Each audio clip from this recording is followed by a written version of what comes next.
Nah, selanjutnya saya ingin melaporkan terkait dengan negosiasi tarif dengan Amerika.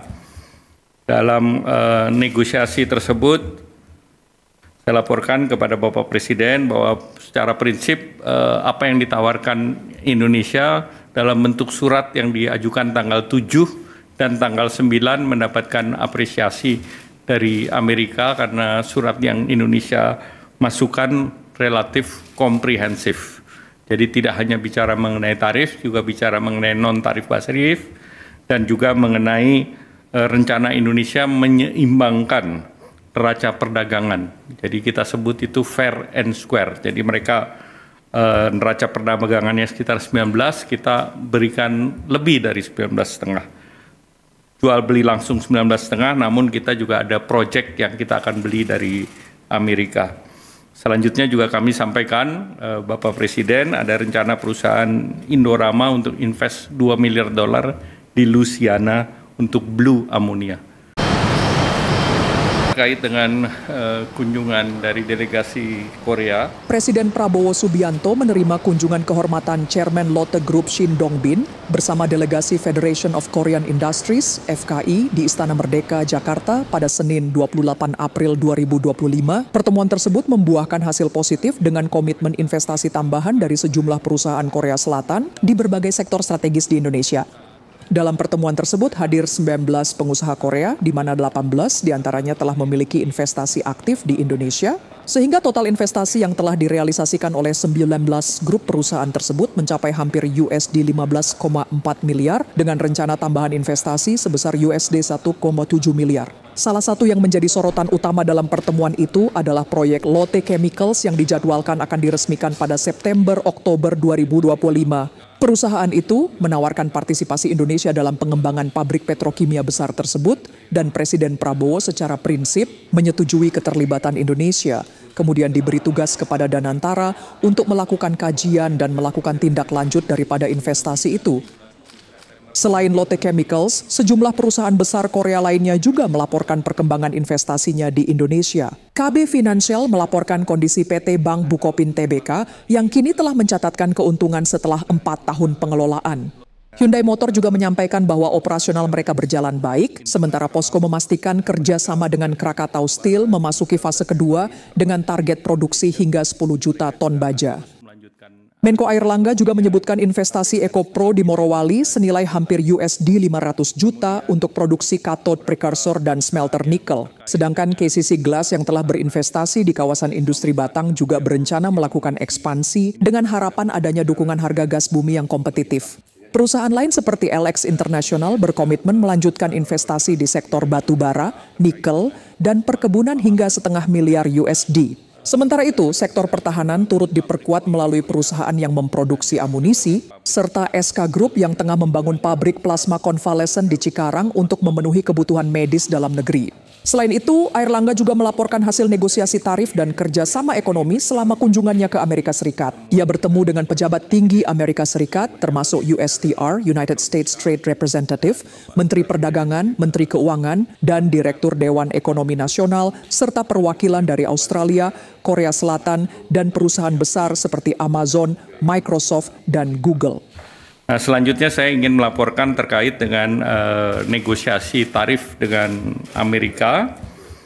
Dalam negosiasi tersebut, kami bertemu dengan US Trade Representative, Secretary Commerce Besen, Secretary Commerce Lutnick, Secretary Treasury Besen, ketemu dengan Direktur Nasional Economic Council, dan juga dengan beberapa dari negara lain, antara lain pertemuan secara virtual saya dengan Menteri Luar Negeri Australia, Don Farrell, Menteri Trade dan Industri Korea Selatan, Mr. Degen An, dan juga bertemu dengan beberapa perusahaan semiconductor Amerika seperti Semiconductor Industry Association, United States ASEAN Business Council, United States Industry Indonesia Society, ada Asia Group, Amazon, Boeing, Microsoft, dan Google.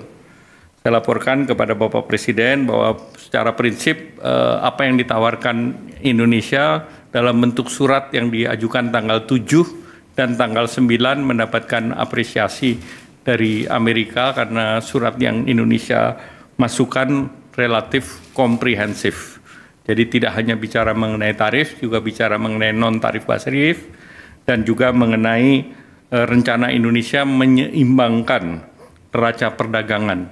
Jadi kita sebut itu fair and square. Jadi mereka neraca perdagangannya sekitar 19, kita berikan lebih dari 19,5. Jual beli langsung 19,5, namun kita juga ada project yang kita akan beli dari Amerika. Selanjutnya juga kami sampaikan, Bapak Presiden, ada rencana perusahaan Indorama untuk invest $2 miliar di Louisiana untuk blue ammonia. Kemudian terkait dengan critical mineral, kita juga berbicara dengan Amerika terkait dengan critical mineral, kemudian juga terkait dengan permintaan Indonesia terhadap tarif yang sifatnya resiprokal.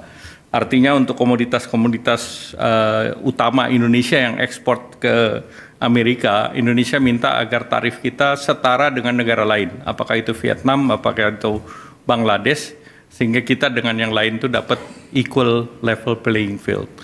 Nah, kemudian tentu ada hal-hal lain yang sifatnya teknis seperti kerjasama pendidikan, sains, itu juga kita terus dorong. Dan dalam posisi ini USTR apresiasi posisi Indonesia untuk terus berdialog dengan mereka.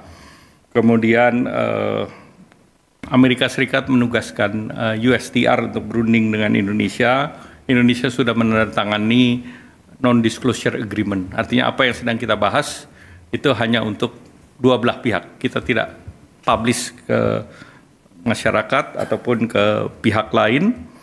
Dan secara geopolitik tentu Indonesia dianggap penting oleh Amerika, dan tadi saya lapor Bapak Presiden memberikan arahan bahwa apa yang kita tawarkan itu adalah win-win solution dan kita tidak membedakan satu negara dengan negara lain. Jadi artinya relatif apa yang kita tawarkan adalah apa yang sedang kita lakukan di dalam negeri, terutama salah satunya adalah untuk melakukan deregulasi, kemudian juga melalui Satgas yang dibentuk.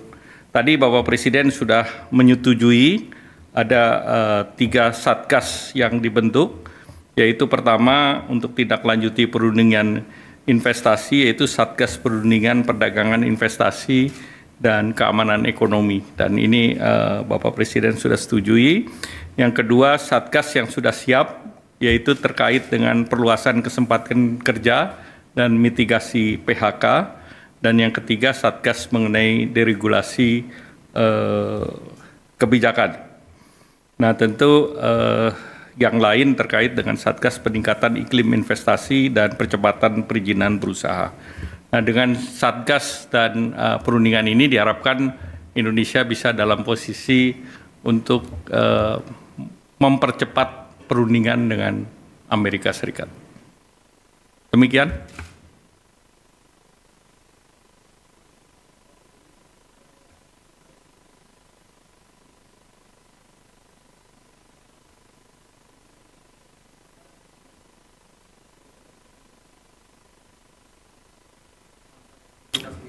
Kami dengan pemerintah Cina ada komunikasi juga. Jadi ini merupakan komunikasi ataupun negosiasi yang sifatnya bilateral, tidak menyangkut negara lain.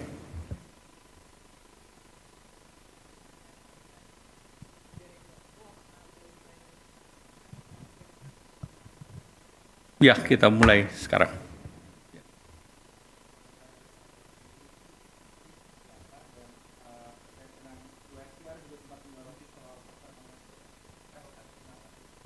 Jadi kita melihat bahwa dalam perundingan itu pasar Mangga 2 tidak dibahas. Jadi tentu kita melihat yang non-tarif barrier itu seperti apa, kemudian tentu pasti ada unsur hak kekayaan intelektual, tapi tidak spesifik membahas Mangga 2.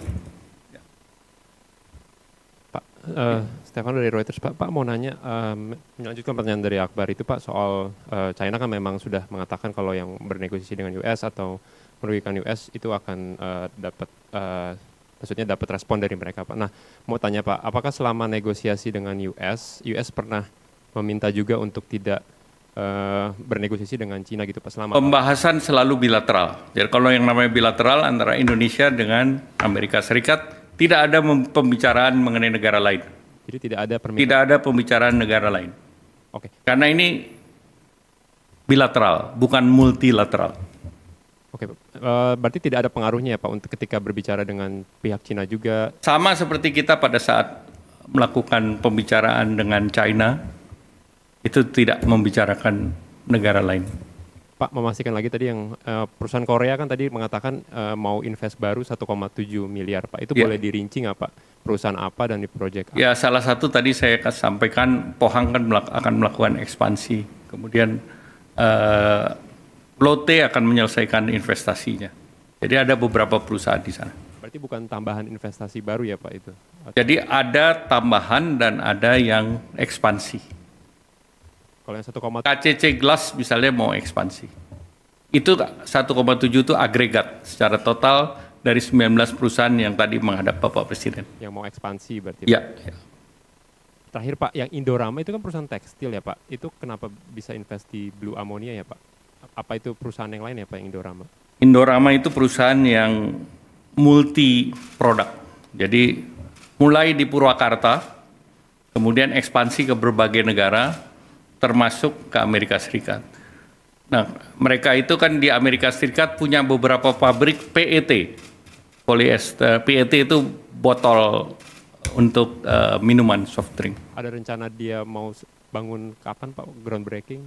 Mereka sudah akan bangun di Louisiana, sekarang sedang dalam proses financial front end engineering design. Ya, baik, terima kasih. Wassalamualaikum warahmatullahi wabarakatuh.